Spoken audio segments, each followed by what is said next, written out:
Habang hinihintay ang jeep na masasakyan sa terminal, ay masayang nagkukwentuhan sina Eliseo at Leonora patungkol sa mga nangyari sa kanilang paaralan. Graduating ng magkakaibigan sa susunod na buwan, kaya bawat pagkakataon na magkakasama sila ay sinusulit na nila. Habang nagkukwentuhan ng dalawa, si Martinez naman ay seryoso lang na nagbabasa sa kanyang cellphone na ipinadala pa sa kanya ng kanyang amang nasa abroad. Bukod sa pagiging atleta, ay mahilig din kasi talagang magbasa ang 20 anyos na binata.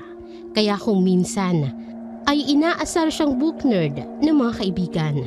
Gayunpaman, kahit nagbabasa ay nakikinig naman siya ng pasimple sa usapan ng kanyang pinsang si Eliseo at ng kaklasing boyish na si Leonora. Pagdating natin dun kila Dem, pag-uusapan na natin yung planong swimming para bago mag-graduation, may remembrance naman tayo sa isa't isa. Ikaw na mag-set ha? Ikaw naman ang laging nag-organize ng mga plano natin . Naku, palagi itong nakaredy no.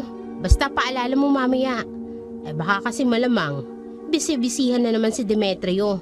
Alam mo naman, dibo niya ngayon . Langya, ang tanda na pala ni Dem. Basta kailangan matuloy ang plano natin bago tayo umakyat ng stage.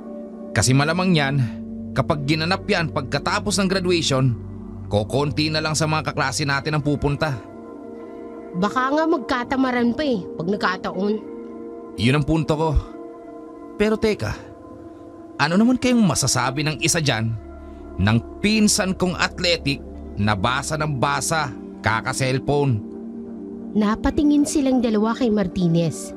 Saglit na tumigil sa pagbabasa at tumingin sa kanila na nakaangat ang dalawang kilay. Ano? Pambihira. Nonchalant. Walang pakino. Nonchalant yarn. Napaismid lang ang binatang nakasalamin bago ibinusa ang cellphone na tila napipilitang makipag-usap sa mga kasama. Naririnig ko naman pinag-uusapan kahit nagbabasa ako. Tang na. Malupit ang pinsan ko. Multitasking yan ha. Sige nga, anong pinag-uusapan namin? Swimming before graduation. Tila namanghang nagkatinginan sina Eliseo at Leonora bago sabay na bumaling sa nakasalamin na binata na nakakunot noo lang. Para kayong mga timang dyan. Nung nakaraan pa ang usapan na yan Yang swimming na yan. Hanggang dito ba naman? Di ba nga maraming nag-disagree kasi alam nyo naman ang mga tao, mapamahiin. Malamang yung ibang parents, hindi papayag. Hindi papayag because... Walang budget. Napaismid na naman si Martinez dahil sa sinabing yon ng pinsan niya. At bago magpaliwanag, ay inayos niya muna saglit ang salamin na suot niya. Sabi kasi sa pamahiin, bawal na maglalabas-labas o gumalaga ng mga taong graduating, ikakasal o kung ano pang mahalagang selebrasyon sa buhay na magaganap. Kasi sabi sa kasabihan, malalapit daw sa panganib ang mga taong ganun. Actually, di nga rin talaga ako pinayagan ni Mama na sumama papunta sa birthday celebration ni Demetrio. Tumakas lang ako. Dapat kasi sinabi mong kasama mo ako. Di lalo akong hindi pinayagan. Alam mo namang walang tiwala sa'yo ang mama Sa mukha mo yan.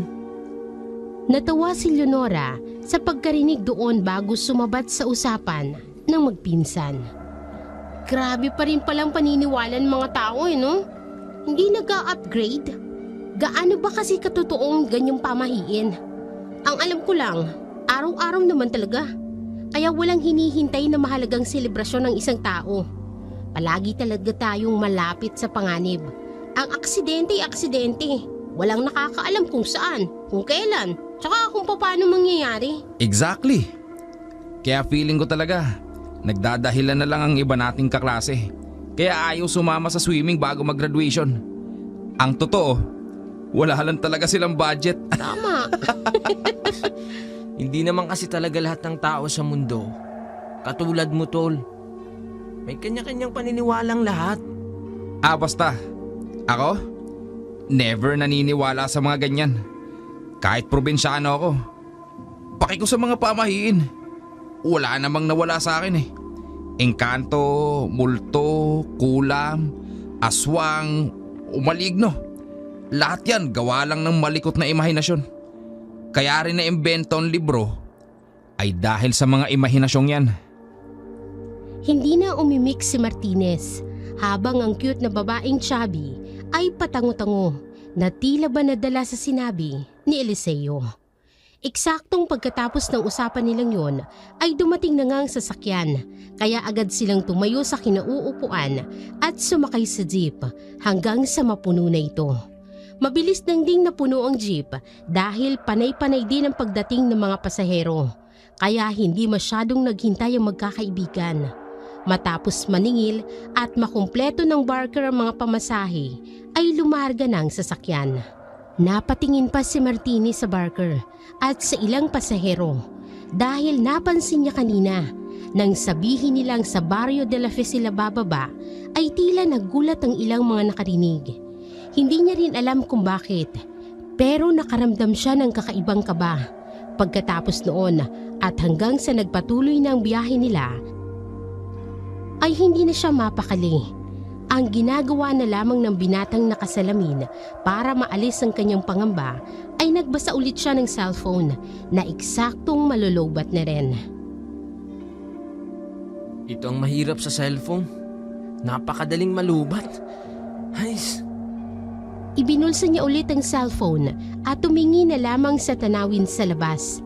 Diretsong daan lang ang tinatahak nilang lugar. Subalit dahil may kalayuan nga ang Barrio de la Fe, kaya inabot pa rin ng lagpas 1.5 oras ang kanilang pagbabiyahe. Wala pa rin tayo. Grabe, ang layo pala ng bahay ni Dem. Di ko inekspekto ah. Parang ibang rota kasi yata ang dinadaanan natin.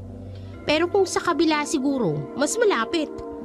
Ang alam ko talaga may shortcut kasi yun, sabi ni Demetrio sa akin. Malayo raw talaga ang bahay nila.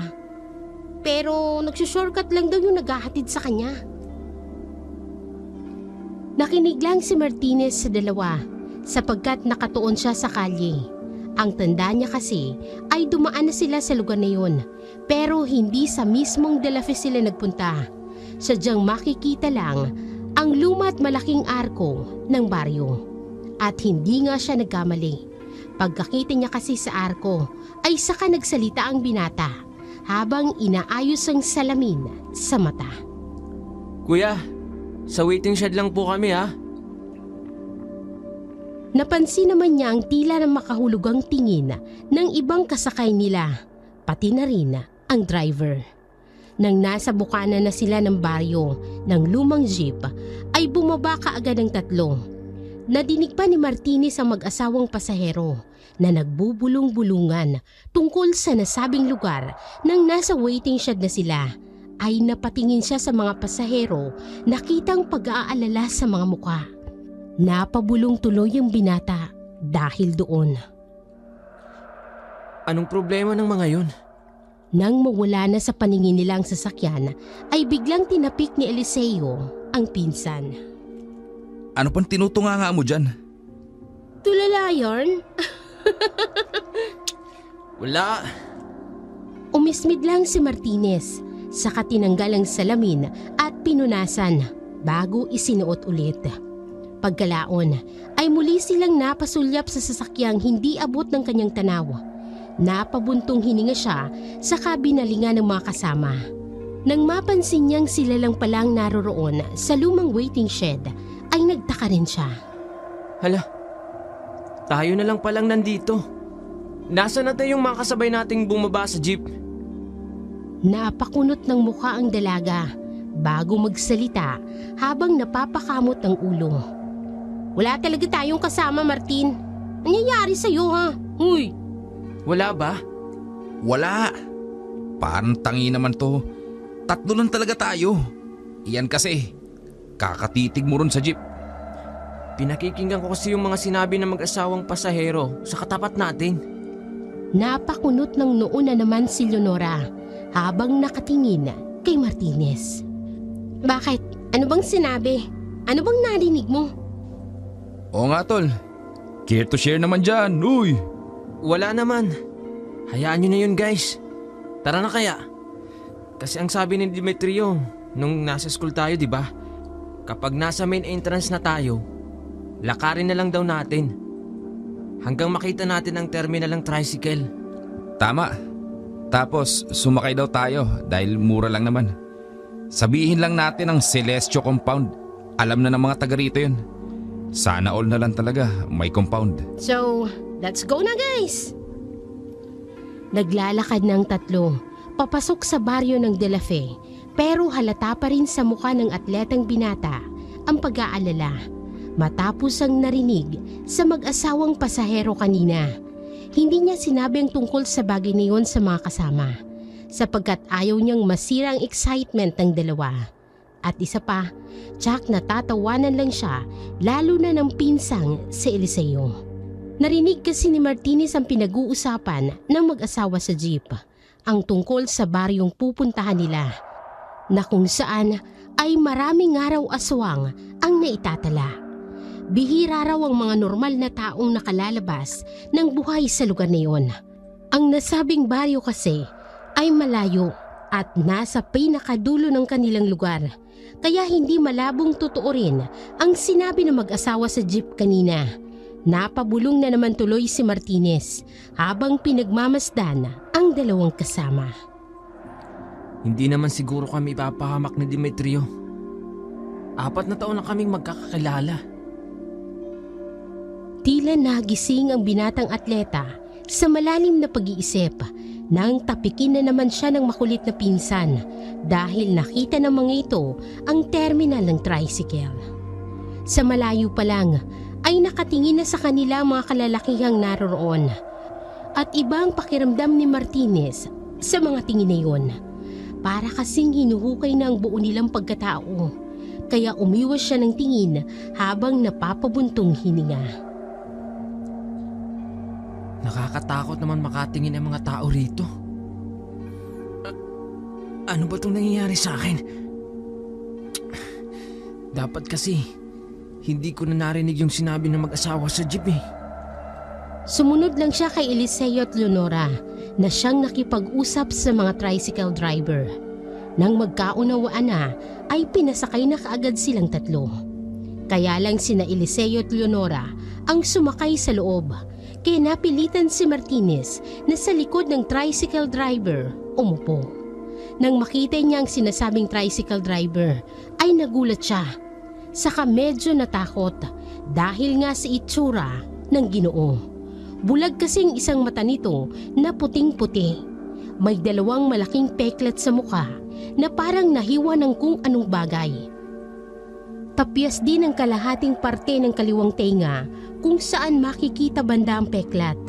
Seryoso pa kung makatingin kaya dumistansya siya ng upo. Matagal niyang pinagmasdan ng Ginoo na parang sinusuri ang buo niyang pagkatao. Napansin niya rin na may malaking kiyod ang peklat na to sa kamay na parang katulad ng nasa mukha. Napabulong na naman siya nang wala sa oras. Saan kaya ito nakipagbuno si Manong? Natigil ang kanyang mga kung ano-anong iniisip sapagkat sinumulan na ng Ginoo ang pagpapaandar ng tricycle. Nang wala na sila sa terminal, ay nagulat siya nang biglang magsalita ang Ginoo. Umusog ka ng kaunti sa akin, Utoy, para hindi ako mahirapan.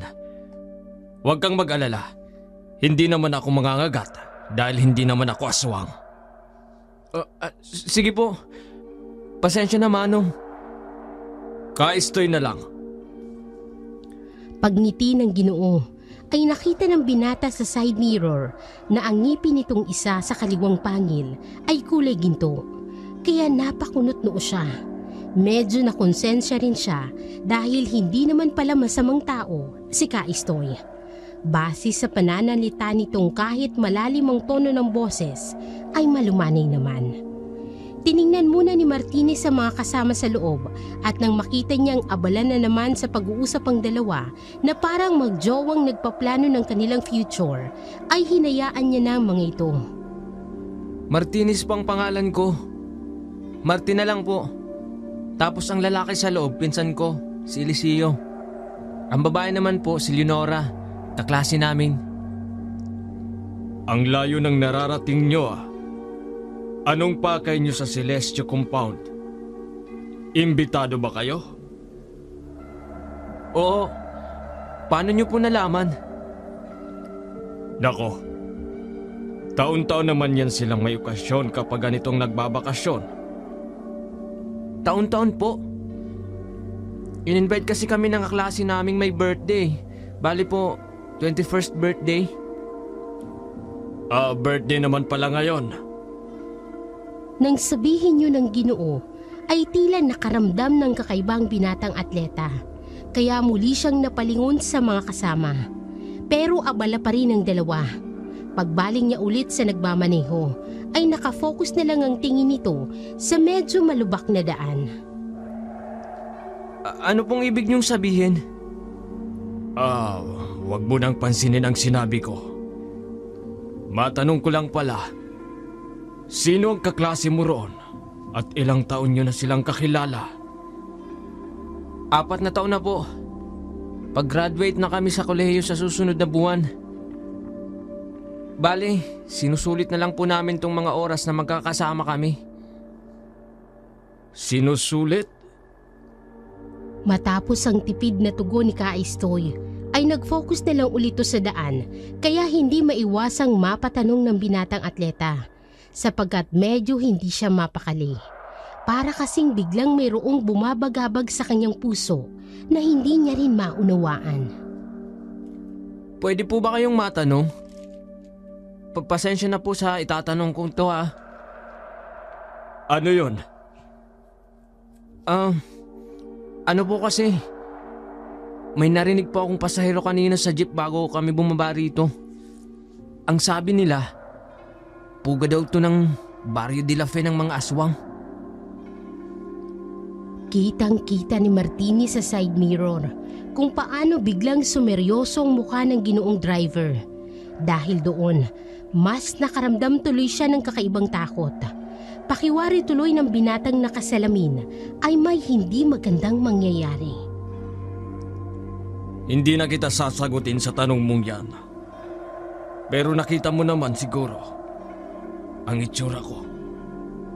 Yun na lang ang maibibigay kong sagot. Po? Ang masasabi ko lang, mag-iingat kayo sa lugar na to. Kung 4 na taon nyo na palang kilala ang pupuntahan nyo sa Celestial Compound, hindi naman kayo siguro ipapahamak ng taong yon. Sa atin lang to. Lumapit ka rito sa banda sa akin. Walang pag-aalinlangang lumapit ang binata sa bandang tenga ng Ginoo kung saan merong tapyas. Pagkatapos noon ay saka mahinang nagsalita si Kaistoy. Bantayan nyo lang palagi ang kinakain nyo. Hindi na umimik ang Ginoo pagkatapos noon dahil mula sa hindi kalayuan matapos nilang lagpasan ang 2 kanto ay nakita na nilang isang itim na gate at sa gilid noon ay may gwapong matangkad at matipunong lalaki na nakatayo. Uy! Si Dem na yun oh! Demetrio! Andito na kami! Pagdating sa tapat ng itim na gate ay inihinto kaagad ni Kaistoy ang tricycle kaya dali-daling bumaba sina Eliseo at Leonora. Si Martinez naman ay tila nag-aalangan ng mga paa dahil sa mga napag-usapan nila ng tricycle driver. Uy! Martin! Bumaba ka na dyan! Ano ka ba? Oo. Wait, magbabayad lang ako. Huwag mo nang bayaran. Ako na ang bahala dyan kay Kaistoy. Di ba, Kaistoy? Tumango lang ang tricycle driver kaya bumaba na si Martinez dito. Pagkatapos noon ay humarurot kaagad ang Ginoo na sinundan pa ng tingin ng atletang binata. Kumusta guys? Salamat at pumunta kayo sa 21 kong kaarawan. Sa kanya isa-isang niyakap ang mga kaibigan. Pucha! Pinahirapan mo pang sarili mo, Dem. Pwede mo naman sabihin, dibo mo ngayon. Nagtawanan silang tatlo, kaya nakipilit na rin ng tawa si Martinez, kahit na ang totoo ay hindi siya komportable. Guys, tara sa loob. Welcome sa Celestial Compound. Paglingon ng tatlo sa likuran ay tumambad sa kanilang isang magarang bahay na bato na hindi naman ganoon kalakihan, pero masasabing maganda talaga. Wow! Pambihira! Ang yaman nyo pala. Pero sa public university ka lang nag-aaral? Baliw. Di ako mayaman. Yung mga parents ko may kaya lang sa buhay. Pero hindi kami mayaman. Grabe naman kasi tol. Hindi mo sinabing ang ganda naman pala ng bahay nyo. At saka, ang daming tao pala rito. Nakakahiya tuloy. Ngumiti naman ang pilit si Martinez, pero namangharin talaga siya sa ganda ng bahay ng kanilang kaibigan. Kaso lang, hindi pa rin siya makampante hanggang sa mapansin siya ni Demetrio. Uy, Martin. Parang hindi ka man lang happy dyan. Ba't ganyan ang mukha mo? Birthday ko talaga ngayon, oh. Ewan ko ba dyan sa pinsan ko na yan? Kanina pa yan wala sa sarili niya. Oo nga. Alam mo yung parang kasama natin siya, pero parang wala rin siya rito. Parang ganun. Napaismid lang ang binatang atleta bago ito sumagot. Tangik, paano nyo nasabi yun? Tignan mo kasi ang mukha mo. Halatang halata na pilit ang pagtawa mo. Parang gusto mo nang umuwi. Nagiging killjoy ka na lately. Porke bagong cellphone mo. Kaya nga, baka nakahanap na ng bagong friend sa online. Mga sira. Parang di pa kayo nasanay sa akin. Ano? Hindi pa ba tayo papasok? Tol, Demetrio. Eksaktong pagkasabi niya noon ay napatingin siya sa loob ng bakuran, kung saan napansin niyang nakatingin ang iilang tao sa kanila habang nagbubulungan na parang mga bubuyog. Lalo tuloy siyang hindi nakampante dahil doon. Pakiwari niya, sila ang pinag-uusapan ng mga yun. Tara, pasok na tayo sa loob. Para makakain na kayo at maipakilala ko na kayo sa lolo't lola ko. Pati sa mga tito at tita ko. Nasabi ko naman sa inyo, di ba? Wala na si mama. At pati yung papa ko wala na rin. Matagal nang patay, kaya ang mga kamag-anak ko na lang ang nagpalaki sa akin. Especially si Lola. Excited na sumunod sina Eliseo at Leonora habang kumakamot-kamot lang ng ulo si Martinez at palingon-lingon pa sa loob ng bakuran ng mga Celestio. Iba kasi talagang dating sa kanya ng mga tinginan na yun. Bukod sa pagbubulungan, para silang nilalamon ng buhay. Nasta ka na naman dyan, Martin. May problema ka ba, tol? Baka gusto mong pag-usapan yan. Tara na nga sa loob. Huwag mo na lang akong pansinin, Tol. Medyo naiilang lang kasi ako sa mga bisita. Grabe kasi kung makatingin eh. Nako, huwag mong pansinin yung mga yan. Dahil bihira makakita ng taong pogi at maganda ang mga nandito sa compound. Kaya tara, mag-enjoy ka naman sa birthday ko. Umakbay si Demetrio sa kaibigan at naglakad na sila papasok sa loob ng bahay. Kahit hindi talaga komportable sa mga nangyayari, ay tumawa na lamang ng pilit si Martinez. Dumiretso na nga sila sa loob, sa likod bahay, kung saan naroroon ang mahabang lamesa na punong-puno ng iba't ibang uri ng pagkain. Nang makita ito ni Demetrio, ay halos lumuwa ng mata niya sa tuwa. Napapunas na din siya ng bibig sapagkat pakiwari niya ay naglalaway na siya sa dami ng pagkain. Bigla siyang nakaramdam ng matinding pagkagutom.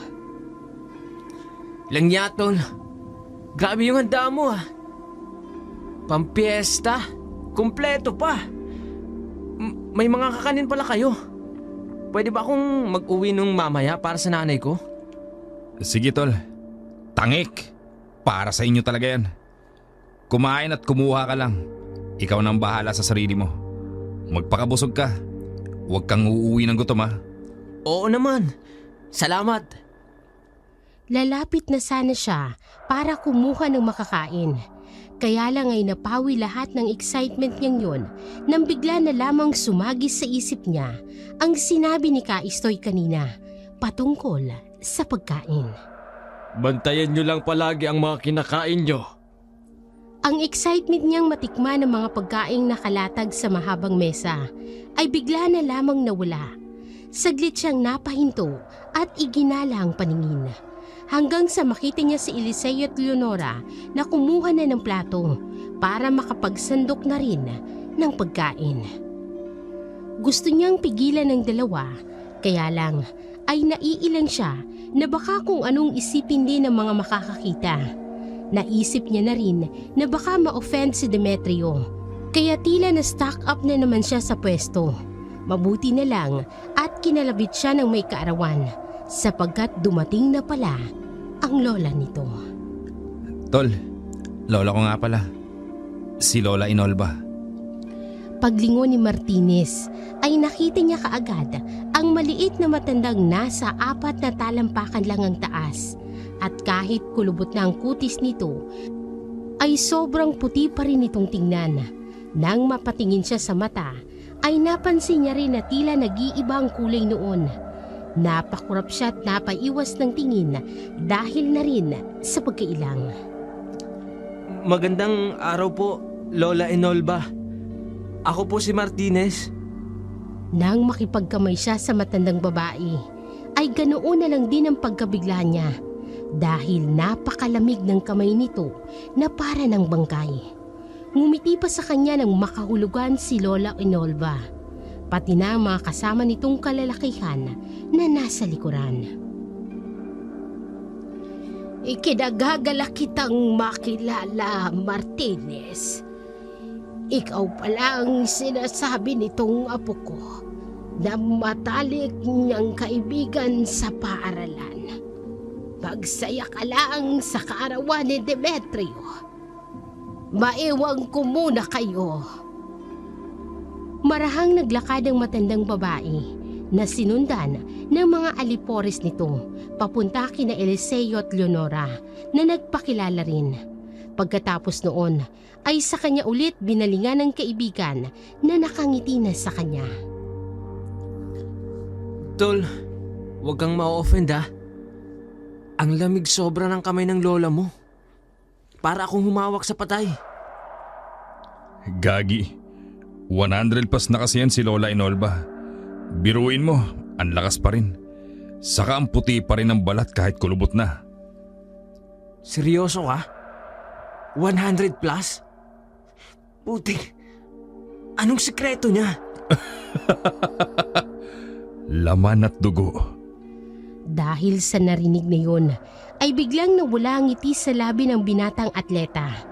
Napalitan yun ng matinding kilabot hanggang sa tapikin na lamang siya ni Demetrio. Biro lang, baliw. Kumain ka na ron. May pupunta na ako saglit. Basta, mag-enjoy ka lang dyan, tol. Babalikan kita mamaya.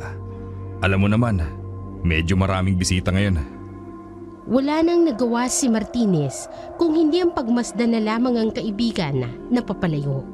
Dahil doon ay nabaling ang tingin niya kina Eliseo at Leonora na abalang-abala sa pagkuha ng pagkain at sa pagnata. Ayos. At iniwan akong mag-isa. Natigilan siya sa pagsasalita sapagkat napansin na naman niya ang kakaibang tinginan ng mga taong nando doon. Dahil doon ay naglakad na lang ang binatang nakasalamin papunta sa lagayan ng mga pinggan, saka kumuha ng plato para makapagsandok ng makakain.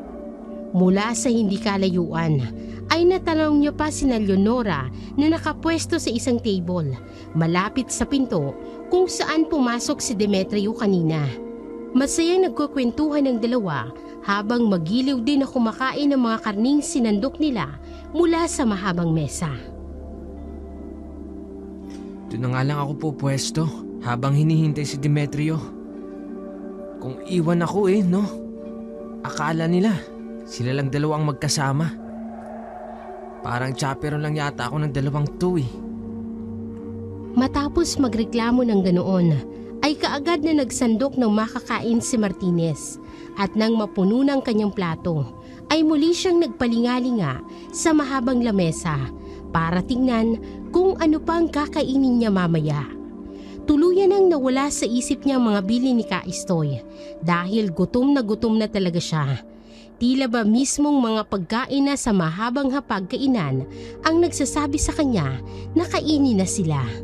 Ilang saglit pa ay nahapyawan niya ng paningin ang isang kakaibang putahing naroroon din sa nasabing lamesa. Mukhang masarap ang itsura nito kaya naman lumapit siya roon. Subalit natigilan din matapos makita ang tila sariwang dugo na siyang nagsisilbing sabaw ng nasabing putahe. Parang dugo naman to. Doon niya biglang naalala ang usapan nila kanina ni Demetrio. Tol, huwag kang ma-offend ah. Ang lamig sobra ng kamay ng lola mo. Para akong humahawak sa patay. Gagi, 100 plus na kasi yan si Lola Inolba. Biruin mo, ang lakas pa rin. Saka ang puti pa rin ng balat kahit kulubot na. Seryoso ka? 100 plus? Putik! Anong sekreto niya? Laman at dugo. Matapos siyang maalala, ay kamuntikan niya nang mabitawan ang hawak na plato. Dahilan para makita niya pang biglang paglutang ng putahe sa nasabing tila sariwang dugo. Ang wangis ng karne ay parang hawig na hawig sa mga daliri ng tao. Pagkakita roon ng binata ay para siyang naduwal, subalit hindi niya ipinahalata dahil baka may makakita sa kanya. Nanatili siyang nakatingin sa nasabing putahe hanggang sa makita niya ang tila kuko naman ng tao, kaya mas lalo siyang nandiri. Tuluyan na sana siyang masusuka. Mabuti na lang ay may isang bisita na dumaan at nakisuyo sa kanya. Kaagad namang tumabi si Martinez at muling pinagmasdan ng Ginoo na sumasandok ng nasabing putahe. Parang sariwang dugo, ang laman ay parang mga daliri ng tao. Muli na namang sumagi sa isip niya ang mga sinabi ni Kaistoy kanina. Bantayan nyo lang palagi ang mga kinakain nyo. Dahil hindi na talaga niya matake yun, ay umalis na lang siya kaagad at dumiretso na sa table kung saan naroroon sina Eliseo at Leonora na habang kumakain ay abalang-abala sa pag-uusap. Oh, tol, ang dami niya na. Buti dumating ka. Pahingi ako ha. Wag! Nasabi niya yun sapagkat ang totoo ay ayaw niyang kumain silang tatlo ng mga handa matapos niyang maalala ang bili ni Kaistoy kanina. Hindi niya rin alam kung sasabihin niya sa mga kasama. Pero kinutuban na talaga siya lalo na nang makita ang mga putahe sa mesa. Nawala na talaga siya ng gana na kumain. Ang damot mo naman, tol. Ang dami niya, no? Ayos ka lang ba? Parang namumutla ka. Ha? Ako ba? Malamang. Alangan namang ako. Ano man nangyayari sa'yo? Parang kanina ka palutang Martin ah. O nga, insan.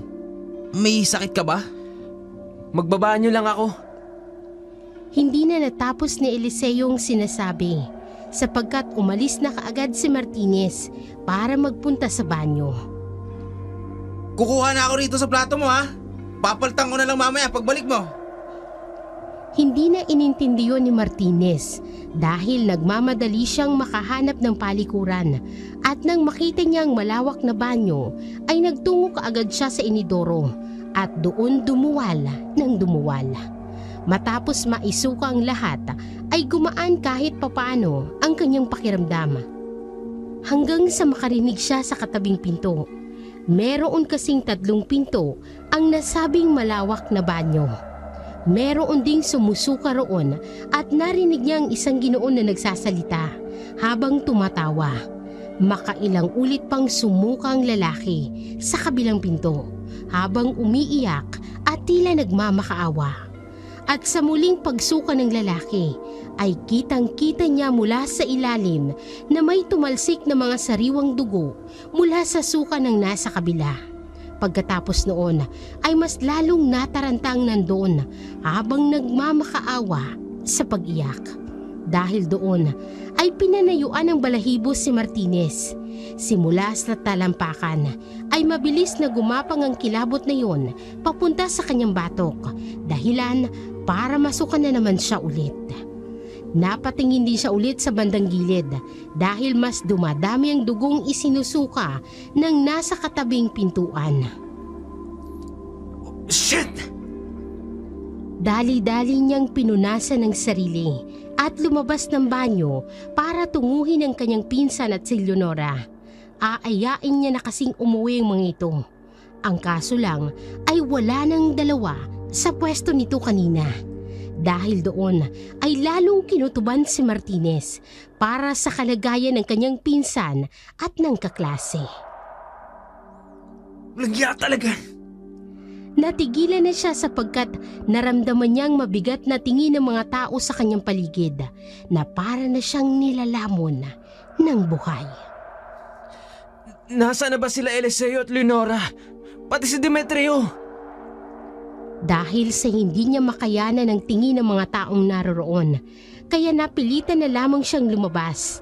Doon niya lang napansin ang ilang minuto na lang ay kakagat na ang dilim.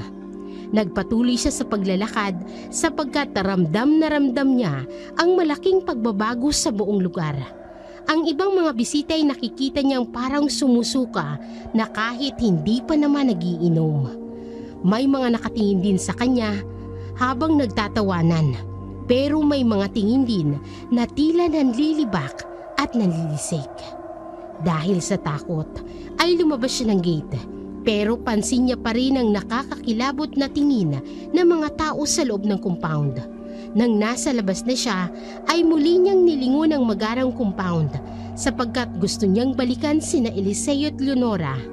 Ang kaso lang ay nag-aalangan siya. Lalo na nang makita niyang tila nakaabang na lang sa kanya ang mga taong nasa loob na kapag pumasok siya, tiyak ang kapahamakan. Kailangan ko silang balikan. Pahakbang na siya nang makarinig ng pamilyar na boses mula sa likuran. Huwag ka nang babalik sa loob.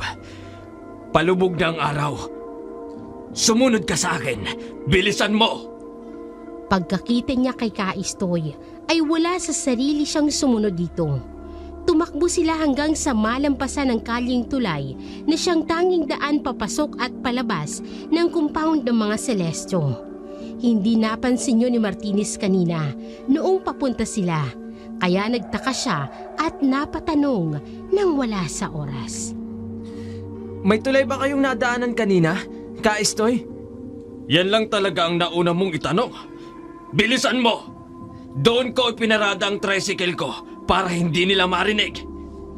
Nang makasakay sila roon, ay kaagad na binuhay ng Ginoo ang makina ng motorsiklo. Napatingin pa ulit si Martinez sa gawin ng compound.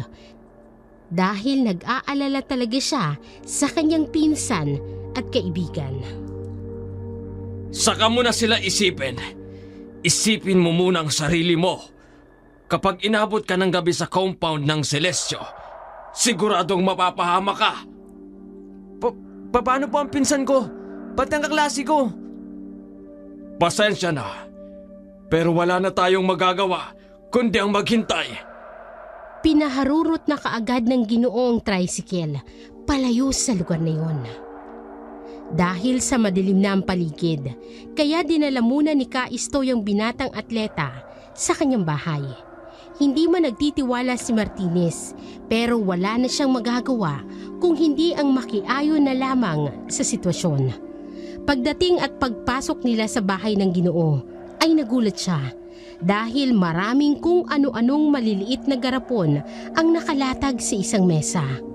May mga kolorete rin at nakasabit sa bawat sulok ng dingding ng bahay na iba't ibang imahe hugis at kulay. May nakita rin siyang malaking sandata katulad ng sagulok, sibat, pana at tirador na nakalagay naman sa ilalim ng mesang pinapatungan ng mga nasabing garapon.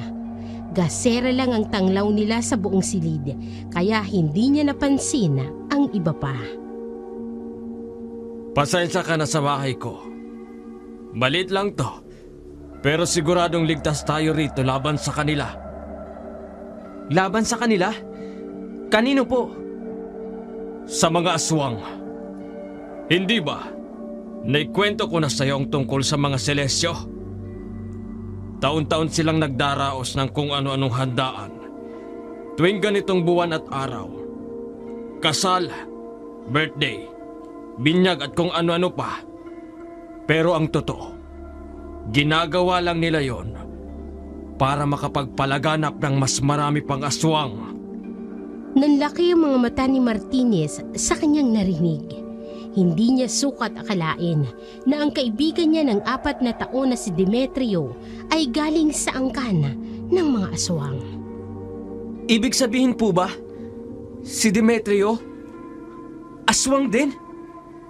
Sa katunayan, 4 na taon pa lang yata siya sa lugar na to. At malamang sa malamang, nahawalan din siya. Pamilyar ka ba sa Yanggaw?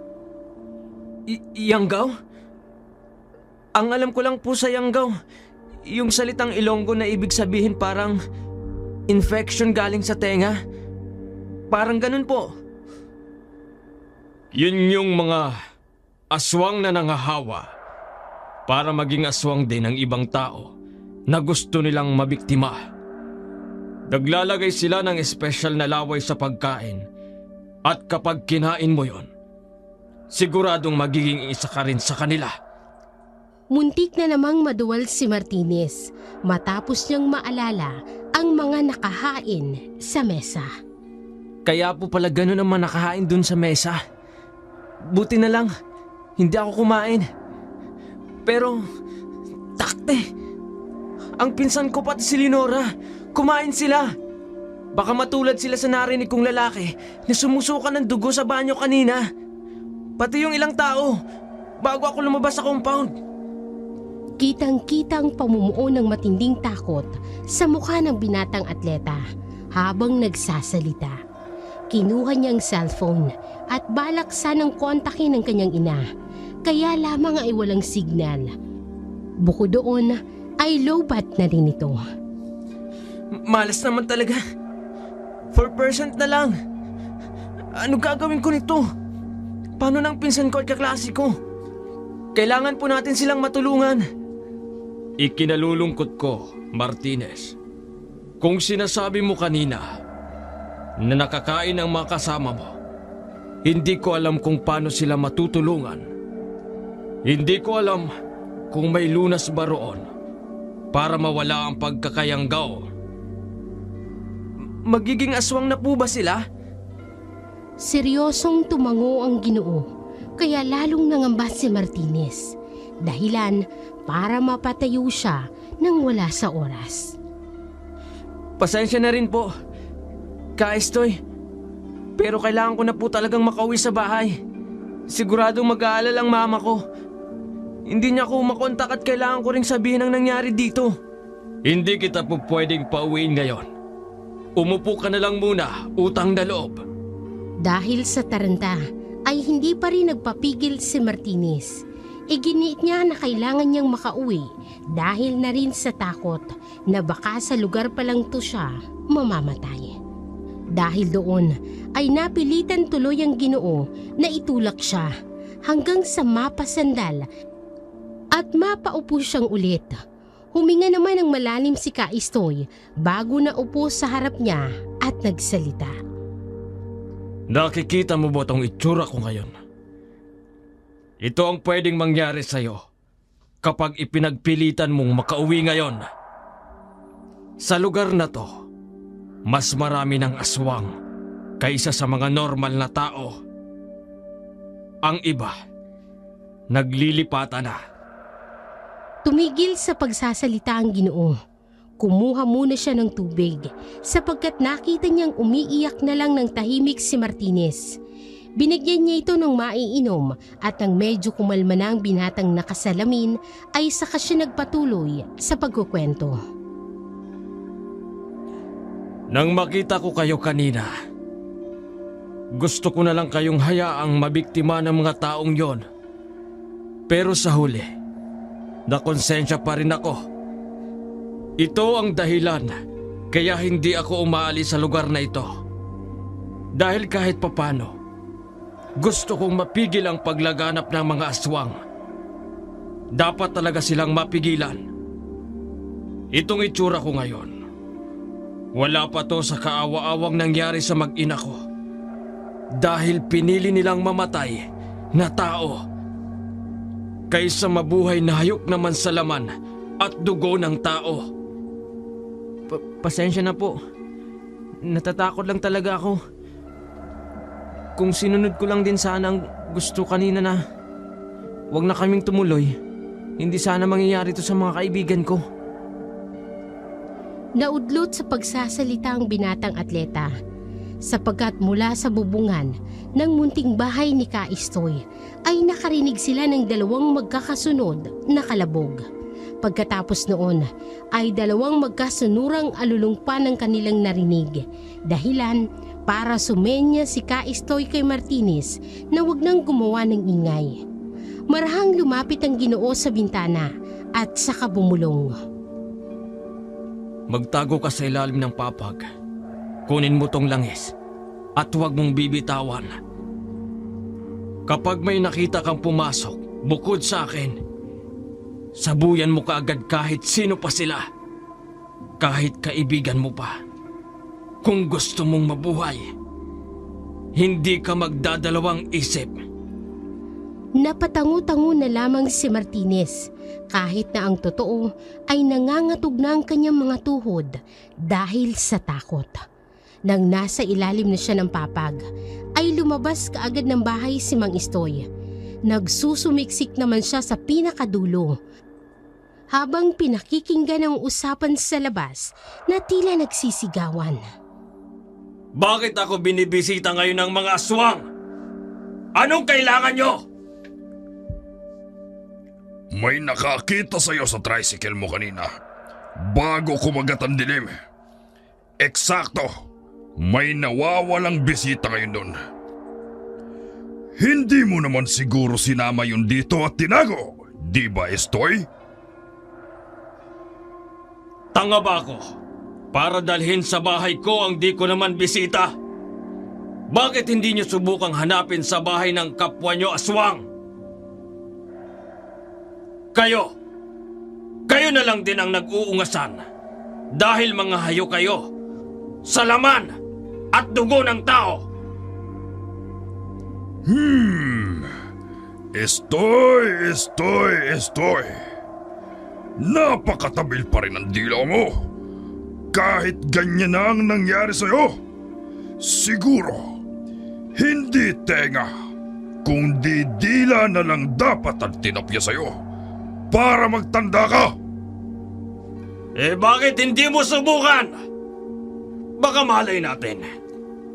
Dila mo ang lumagpak sa sahig para matigil ka na sa kabibintang sa'kin. Estoy! Ilabas mo na ang hinahanap namin! Pumasok kayo sa bahay ko para malaman mo.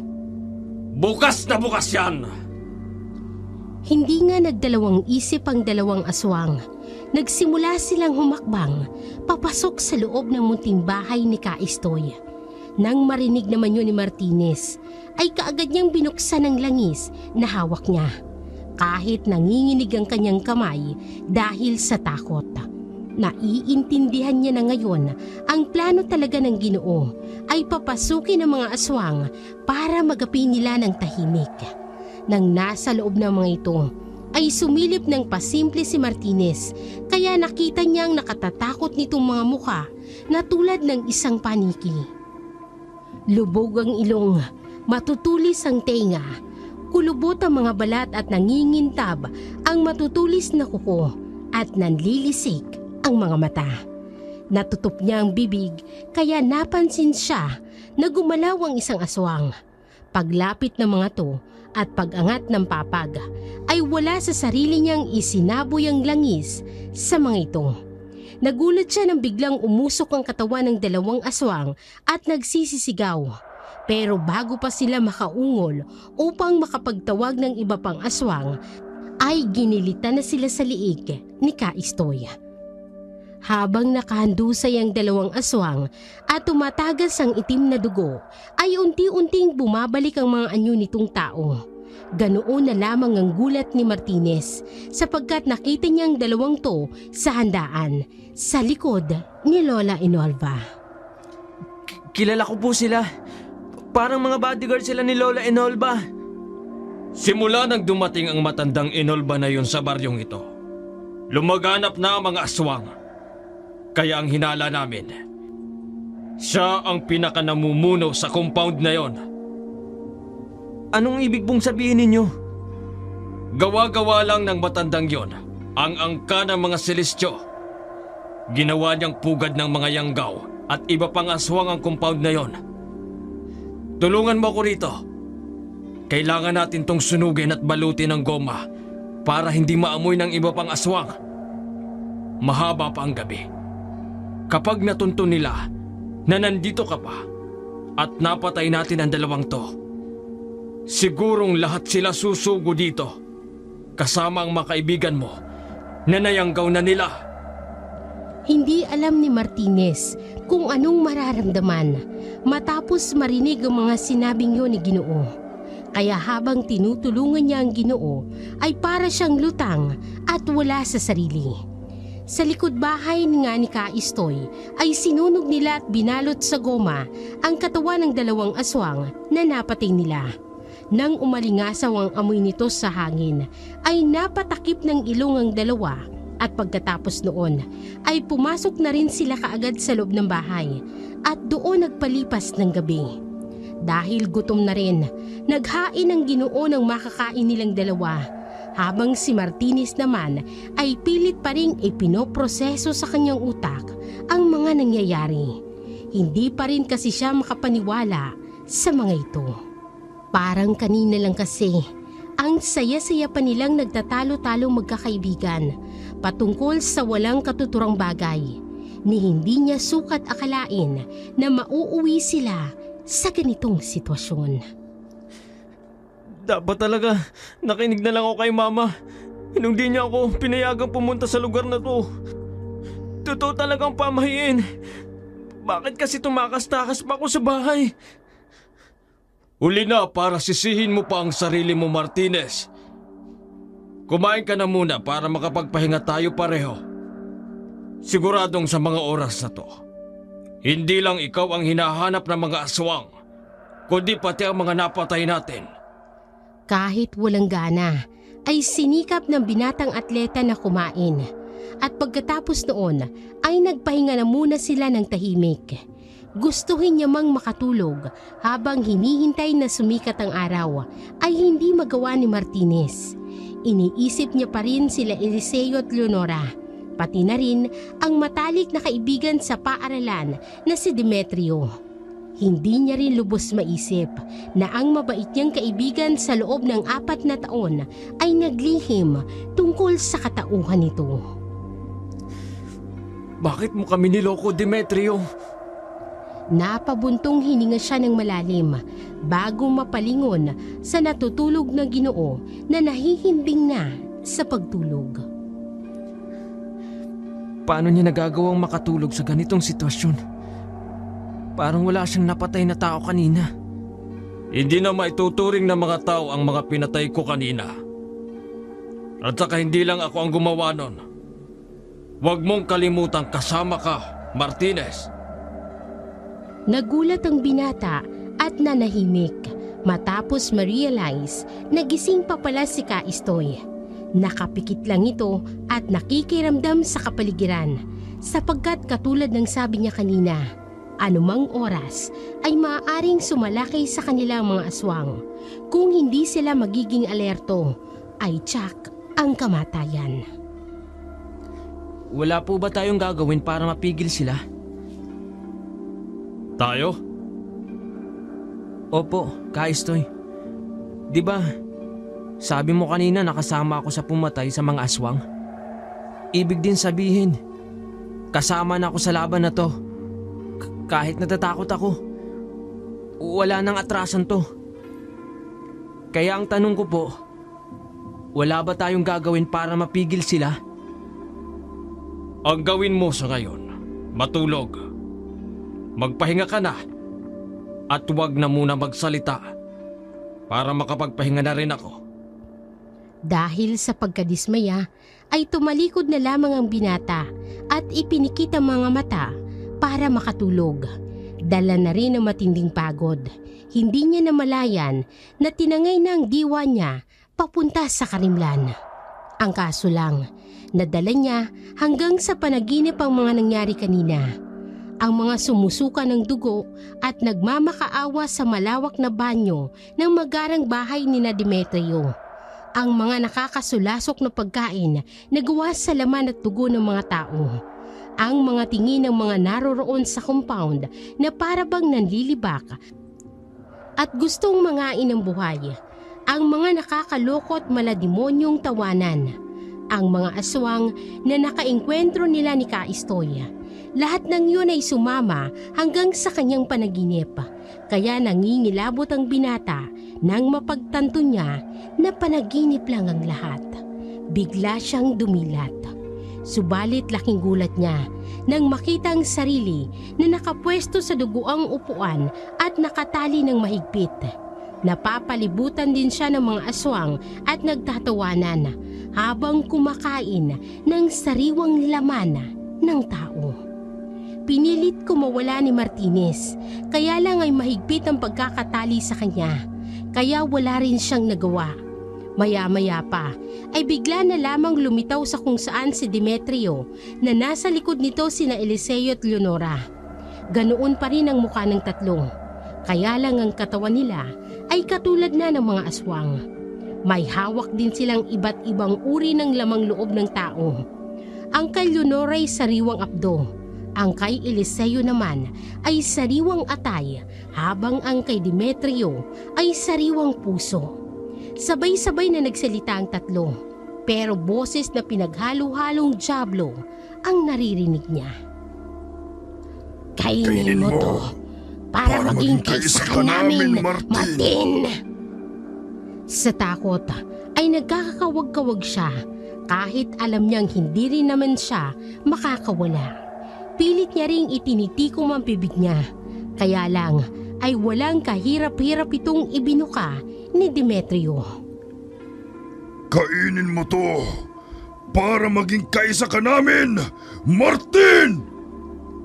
Sinundan niyo ng malakas na tawanan ng mga nagkakasiyahang aswang hanggang sa maramdaman niyang tila nalunok na niya ang sariwang lamang loob ng taong ipinakain sa kanya.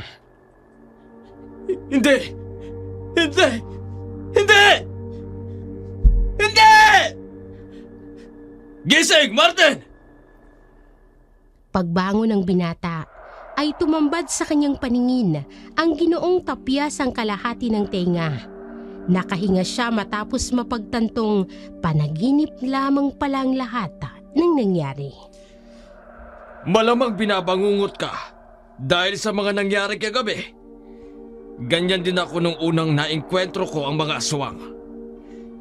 Inumin mo muna to. Dali-dali ngang ininom ng binatang tubig na ibinigay sa kanya at pagkatapos ay muling nagsalita ang kaharap niyang Ginoo. Maganda ka dahil ihahatid na kita sa poblasyon habang papasikat pa lang ang araw. Sa mga oras na to, karamihan sa mga aswang ay bumabalik sa compound para saglit na makapagpahinga, kaya hindi nila tayo mapapansin. Ganon po ba? Siguro po. Kahit sasakayan na lang ng arko ng Barrio de la Fe. Dahil may waiting shed naman po ron eh. Sa tingin mo ba, may isinasakay ang mga jeep na galing dito sa Barrio de la Fe? Hindi mo ba alam na ang purpose nitong mga tricycle namin ay para gawing transportasyon papunta sa ibang lugar, hindi para gamitin sa negosyo? Isang beses lang kami sa isang taon pumaparada doon sa terminal para sa mga katulad niyong bisita. Doon na unawaan ni Martinez na kaya pala hindi siya siningil kahapon. Kung ganun po, planado pala talaga nilang lahat-lahat. Pagtango ng Ginoo ay wala na silang inaksayang oras. Gamit ang tricycle ni Kaistoy ay inhatid niya ang binatang atleta. Nang makalabas sila ng Arco de la Fe, ay malungkot na pinagmasdan ni Martinez ang nasabing baryo. Hindi niya rin kasi alam kung paano mag-i-explain sa mga magulang ni na Eliseo at Leonora tungkol sa nangyari. Hindi nga rin siya sigurado kung paniniwalaan siya. Baka mapagkamalan pa siyang gumagamit ng ipinagbabawal na droga kapag nagkataon. Halos 2 oras ang lumipas bago nila marating ang poblasyon. Sa tapat mismo ng simbahan siya ibinaba ni Kaistoy. O paano, Martinez? Hanggang dito na lang. Hindi kita matutulungan kaya ikaw na ang bahalang magpaliwanag sa mga magulang mo. Ang mahigpit ko lang nababala sa'yo. Huwag na huwag kayong magsusuplong sa mga pulis. Dahil ang balita namin, may iilan na sa kanilang kasamahan doon. Mag-iingat ka. Kaistoy, kinakabahan ako. Hindi ko po alam talaga kung paano kami mag-i-explain kay Mama. Naudlot sa pagsasalita si Martinez sapagkat nahagip ng paningin niya ang sakay ng jeep na dumaan sa kanila. Walang iba kundi sina Eliseo at Leonora. Kaistoy, yung mga kasama ko, nasa jeep sila. Ayun oh. Napatingin din doon ang Ginoo at nagulat din siya pagkakita sa dalawa. Pupuntahan ko po sila. Huwag! Delikado! Hindi napigil pa ng Ginoo ang atletang binata sapagkat mabilis itong tumakbo hanggang sa mawala na lamang ng parang bula dahil lumiko na rin ang sasakyan. Pinara nga ni Martinez ang nasa jeep nang huminto ay kaagad siyang sumakay. Nang mapatingin sa kanya sina Eliseo at Leonora, gulat na gulat ang mga ito. Saan ka ba nanggaling, ha? Oo nga, nag-alala kami sa iyo eh. Sabi ni Demetrio, nauna ka na raw umuwi. Hindi kaagad nakapagsalita si Martinez. Pinagmasdan niya lang ang dalawa na meron siyang napansing kakaiba dahil parang namumula ang mga mata nito at namumutla ang balat. Gusto niyang umiyak ng mga oras na iyon pero pinigil niya lang ang sarili niya. Ayos lang ba kayo? Bakit ganyan? Namumutla kayo at namumula ang mata. Hindi ko nga rin alam eh. Hangover siguro to. Dahil sa dami ng nainom namin. Teka, huwag mong ibahin ang usapan. Ikaw, saan ka galing? Basta inihatid kami dito ni Demetrio sa poblasyon. Kaalis-alis lang niya. Nang sabihin niyo ng dalaga, ay tila na mauna naman ang takot sa puso ni Martinez. Lumingon siya sa likod dahil nag-aalala siya para kay Kaistoy. Pero hindi niya nakitang tricycle sapagkat lumiko na ang sinasakyan nilang jeep. Pagbaling sa makasama ay tila mas lalong lumala ang pamumula ng mga mata nila Eliseo at Leonora. Parang nanaba na rin ang mga ugat nila sa paa at kamay. Habang ang pamumutla ng balat ay mas lalong naging kitang-kita. Ayos lang ba talaga kayo? Uy, insan, Leonora. Hindi umimik sina Eliseo at Leonora. Kumislot-kislot lang ang dalawa na parang hindi mapakali sa sarili.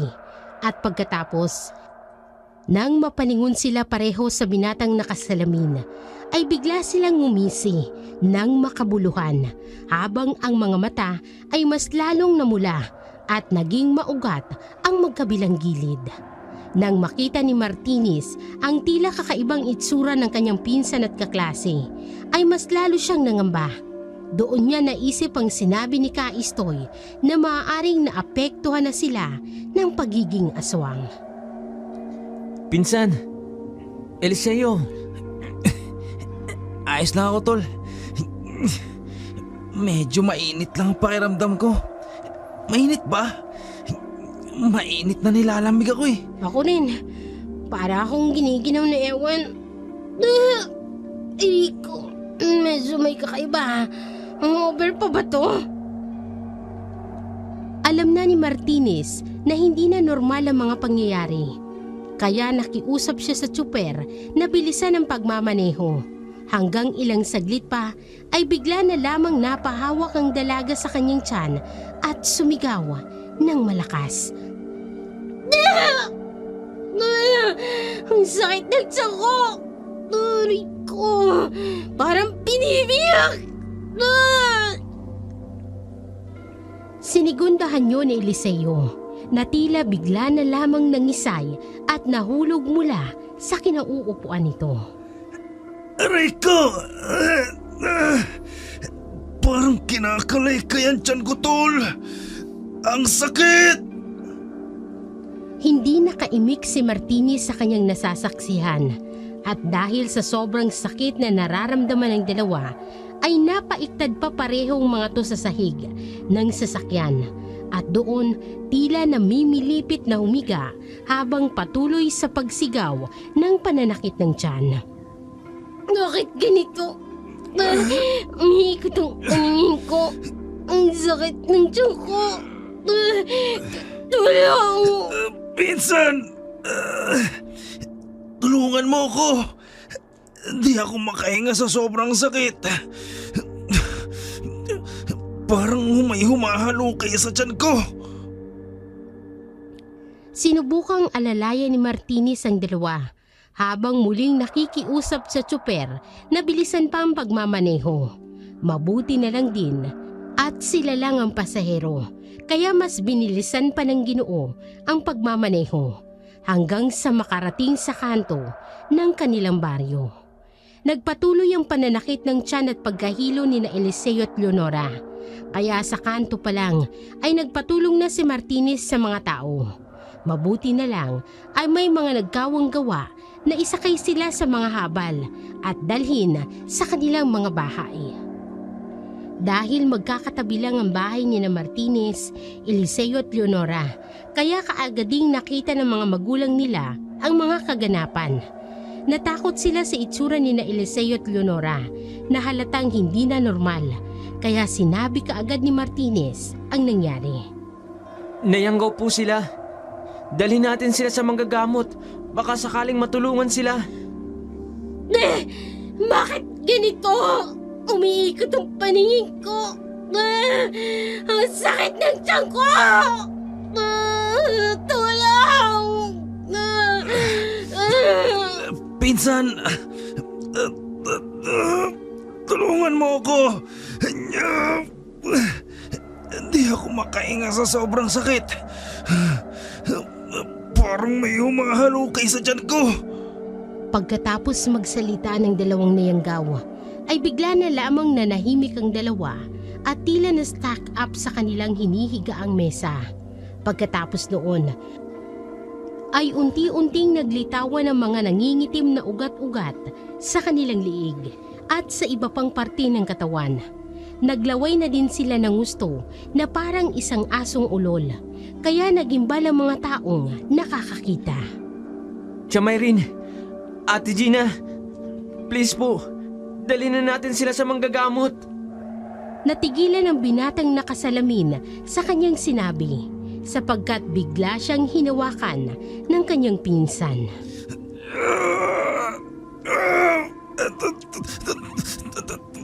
Tulong! Hindi ko makontrol ang katawan ko. Para akong naiinitan. Para akong may gustong gawin. Ako rin. Ang sakit niya ng tiyak ko. Pati ng ulo ko. Parang may nag-uutos sa akin na...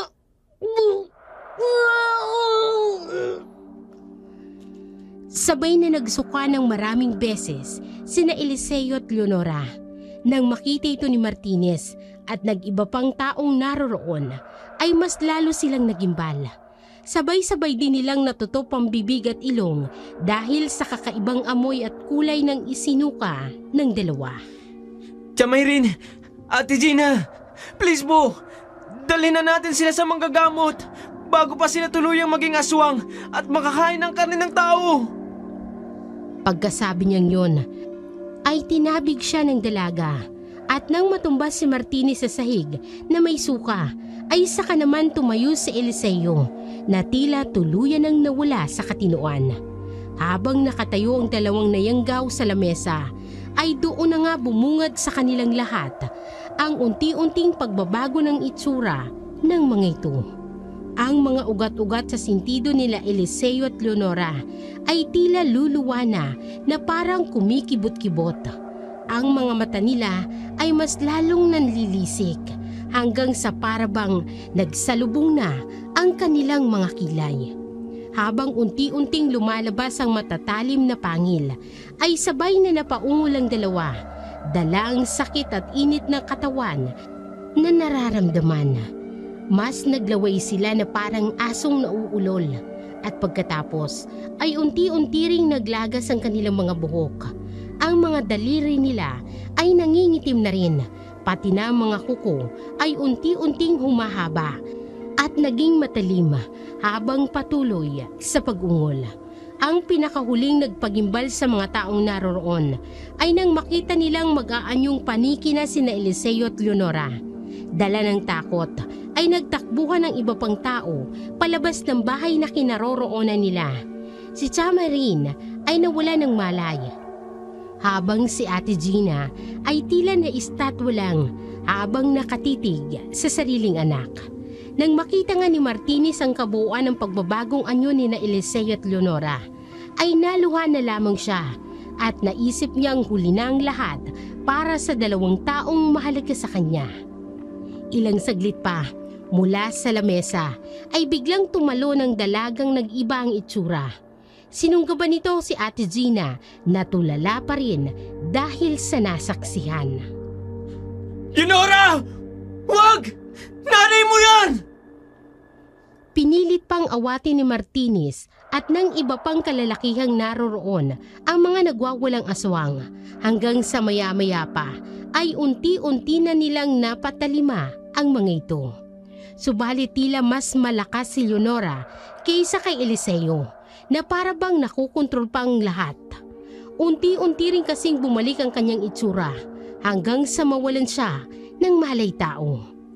Biglang ibinuka ng dalagang kanyang bibig at para itong sawa na uminat ng pagkalaki-laki. Kasunod noon ay mas lalo pang naging matalim ang mga pangil niya. Kaya naman napaiyak na lang sa takot si Ate Gina. Kasunod ng pagpikit nito habang nagsusumigaw ng saklolo. Nang sasakmalin na ng dalagang liig ng sariling ina, ay siya naman biglang pagdating ng iba pang kalalakihan para umawat. Mabilis nilang hinawakan at pinigil si Leonora na nagwawala na ng gusto. Matagal silang nagpangbuno sapagkat kahit iisa lang ang dalaga, laban sa halos 5 kalalakihan ay nahirapan ang mga yon na mapatalimang babaeng nawawala sa sarili. Nang sa wakas ay nabusala ng dalaga at naitali na rin sa isang haligi, ay doon na nakampante ang kanyang ina. Subalit kahit ganoon ay hindi pa rin tumatalima si Leonora. Nagwawala pa rin ito at pilit na kumakawala sa pagkakatali at pagkabusal. Maya't maya rin ang malakas na pagkalam ng sikmura niya at pamimilipit dahil sa sakit noon. Mabuti na lang din at merong kilalang manggagamot sa kanilang lugar na kung tawagin ay Senyor Kalo. Kaagad nitong nilapitan at kinausap si Martinez na siyang nakakaalam ng totoong nangyari. Ay, ano bang nangyari? At saan kayo nagpunta nitong kaibigan at pinsan mo? Napabuntong hininga muna si Martinez bago magsalaysay. Hindi rin kasi alam kung saan sisimula ng kwento, kaya nag-isip muna siya ng mga nangyari. Galing po kami sa Celestio Compound, sa Barrio de la Fe. Ang kaibigan at kaklase kasi namin, taga roon at birthday niya kagabi. Nang marinig yun ng ina ni Martinez, ay lumapit ito at pinagalitan siya. Dahil nga hindi naman siya pinayagang magpunta roon. Malaki kasi ang paniniwala ni Nanay Eva sa mga pamahiin na kapag graduating ka ay kailangang iwasan na magagagala dahil malapit iyon sa kapahamakan. Inawat na lang ni Nanay Eva ang kapatid niyang si Tia Marin kaya tumigil siya. Dahilan naman para magpatuloy ang Ginoong manggagamot sa pagtanong kay Martinez. Doon ay inamin lahat ng atletang binata ang mga nangyari at nang marinig yun ng mga taong nandoon ay ganoon na lamang ang pagkagimbal nila. Base sa kwento mo at mga nasaksihan natin, nayanggaw nga sina Eliseo at Leonora. Malinaw na malinaw yon. Ang Barrio de la Fe sa aming mga manggagamot ay kilalang kilala ang lugar na yon bilang pugad ng mga aswang. Marami roon ang yanggaw dahil gusto nilang palaganapin ang aswang sa buong probinsya natin. Nilalagyan nila ng laway ang pagkain. Kung minsan naman ang mismong laman ng tao na nilawayan ang hinahain nila. At kapag nakain ito ng normal na tao, ay mahahawa na rin siya. Kaya nagkaganyan silang dalawa. Naluha sina Tia Marin at Ate Gina nang marinig yun, habang ang Ginoo ay nagpatuloy sa pagtatanong. Bakit hindi ka nayanggaw, Martinez? Nagkaroon po ako ng kutob pagkakita ko sa mga nakahain sa mesa. Pero bago ko pigilan sina Eliseo at Leonora, nauna na silang nakakain. Hindi kasi ako kagad nakapunta sa hapag dahil kinausap ako ni Lola Inolba. At saka mayroon na ring nagbabala sa akin na bantayan ang pagkain namin. Si Estoy ba? Opo. Paano niyo po siya nakilala? Sa katunayan, tumakas po ako sa lugar na yon at tinulungan ako ni Ka Estoy. Hinatid niya rin ako hanggang sa poblasyon hanggang makita ko na tong pinsan ko at si Leonora. Tapos ganyan na nga po ang nangyari. Mabuti na lamang at nandoon pa rin si Estoy. Sana lang hindi siya mapahamak. Mang Kalo, paano po gagaling ang pinsan ko at ang kaibigan ko? Nang itanong yun ng binata, ay hindi kaagad nakaimik ang manggagamot dahil tuloy doon ay mas lalong kinabahan ng mga ina ng mga niyanggaw. Ito lang ang masasabi ko. Ang mga bagong nayanggaw ay mga agresibo at talagang hayok sa laman at dugo ng tao. Sa oras na makatikim ang dalawang ito, doon lang magiging huli ang lahat. Kaya hanggang maaari ay wag na wag silang paaalisin sa silid hanggang sa makayanan ng katawan nila ang hindi pagkain o pag-inom ng laman at dugo ng tao. May agimat laban sa yanggaw. Pero ang pinakamabisa pa ring pangontra ay ang mismong kagustuhan ng taong nayanggaw. Kapag napigilan nila ang kanilang mga sarili, madali na lang para sa kanila. Hindi pa man halos natatapos si Senyor Kalo sa kanyang sinasabi, ay nagwala na naman si Leonora na agresibong-agresibo talaga. Mabuti na lang din at mahigpit ang pagkakatali sa kanya. Kaya kahit anong gawin niyang pagwawala, ay hindi siya makakawala. Unti-unti na rin bumabalik sa dating anyo ang dalaga hanggang sa manghina na rin ito katulad ni Eliseo kanina. Mang Kalo, tulungan niyo po ang pinsan ko at kang kaibigan ko. Huwag niyo pong hayaan na maging aswang sila ng tuluyan. Utang na loob po. Gagawin ko ang makakaya ko, iho. Pero sa ngayong gabing daraan ay kailangan na maging mapagbantay kayo. Itali nyo sila ng gusto at huwag tutulugan o lalapitan kahit na magmakaawa pa sila sa inyo. Sinunod nga ni na Chamay rin at Ate Gina ang utos ng manggagamot. Pagsapit ng gabi ay maraming kalalakihan ang nagbantay sa dalawa. Kahit anong pagpipilit nila at pagmamakaawa nila Eliseo at Leonora sa mga tao, ay nagbingi-bingihan lang ang lahat para lang maitawid nila ang gabi. At sa biyaya ng may kapal ay nasurvive nga nila. Kinabukasan, mabilis na kumalat ang balita tungkol sa nangyari sa dalawang graduating student na nayanggaw. Kaya naman, kasama ang ilang opisyalis ng poblasyon ay kaagad na tinungo ng mga itong compound ng mga Celestio sa Barangay de la Fe. Subalit, wala rin naman silang napala dahil wala nang naging patunay. Sakalang naisip ni Martinez na tama ngang sinabi ni Kaistoy na meron na ngang mga opisyal sa kanila na kabilang na rin sa mga aswang na naroroon sa compound. Wala na ring nagawang mga tao kundi maging maingat na lang sa mga susunod na mangyayari. Naging aral sa kanilang nangyari kina Eliseo at Leonora. Lumipas pa ang ilang araw. Sa tulong ni Senyor Kalo ay unti-unting nakontrol ni na Eliseo at Leonora ang sarili. Hindi nga sila kumain ng laman at dugo ng tao. Subalit kahit normal na pagkain ay hindi rin natitake ng kanilang mga sikmura. Kahit anong pilit nila ay iniluluwa lang nila ang mga ito. Hanggang sa dumating ang isang madaling araw, biglang naalimpungatan si Martinez.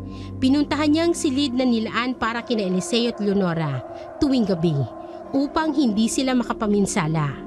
Nasa pinakagitna lang ito ng bahay kung saan silang tatlo ang nakatira. Sinilip niya ang dalawa sa grills hanggang sa maaninag niya ang mga ito. Pero nagtaka siya dahil tatlo na ang tao sa loob. Kumusta, Martin? Nang marinig niya ang boses ng kaibigan, ay bigla na lamang siyang kinilabutan.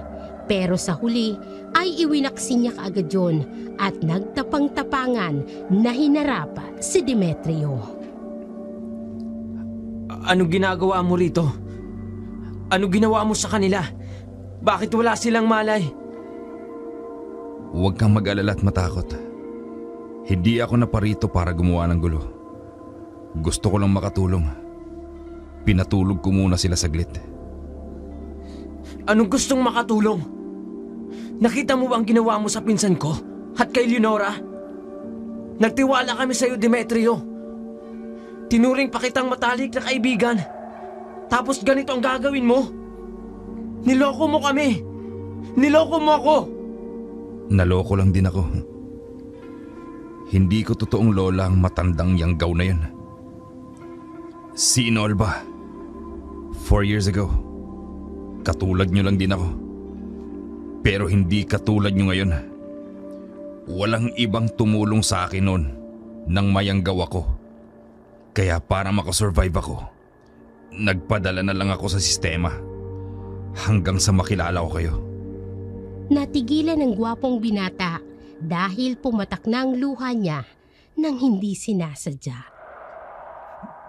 Nagkaroon ulit ako ng pag-asa.